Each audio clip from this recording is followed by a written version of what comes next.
রাজ্যে গত ৮ বছর ধরে এমপিডব্লিউ পদে কোনো নিয়োগ হয়নি। সরকারি হিসেব অনুযায়ী বর্তমানে প্রায় ১২০০টি শূন্য পদ রয়েছে। এই পরিস্থিতিতে নিয়োগ প্রত্যাশীদের দাবি, অবিলম্বে সরকারকে এমপিডব্লিউ পদে নিয়োগ প্রক্রিয়া শুরু করতে হবে।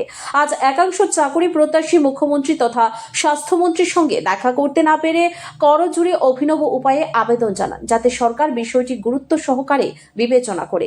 পাশাপাশি স্বাস্থ্য অধিকর্তার দপ্তরের সামনে বিক্ষোভ প্রদর্শন করা হয়। চাকরি প্রত্যাশীদের অভিযোগ, দীর্ঘ ৮ বছর ধরে নিয়োগ ঝুলে থাকায় বহু প্রার্থী বয়সসীমা অতিক্রম করেছেন। দ্রুত ১২০০ শূন্য পদে নিয়োগের দাবিতে সরকারের হস্তক্ষেপ চাওয়া হয়েছে। মানে আমরা বিগত ৮ বছর যাবৎ আমরা যে বেকাররা আছি, মানে কর্মসংস্থানের কর্মসংস্থান কেউ পাচ্ছে না।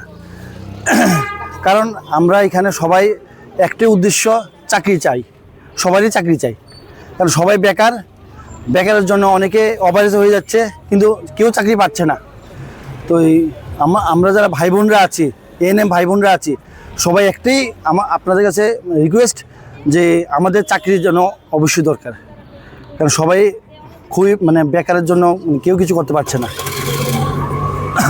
কতজন কবে লাস্ট নিয়েছে এবং কতজন রয়েছে? লাস্ট 2024-এ নিয়েছে, মাত্র 100 জন নিয়েছে, তার 98 জন। হ্যাঁ, 100। হ্যাঁ, পোস্ট আছে 1200 মতো পোস্ট খালি আছে, কিন্তু নিয়োগ নিচ্ছে না।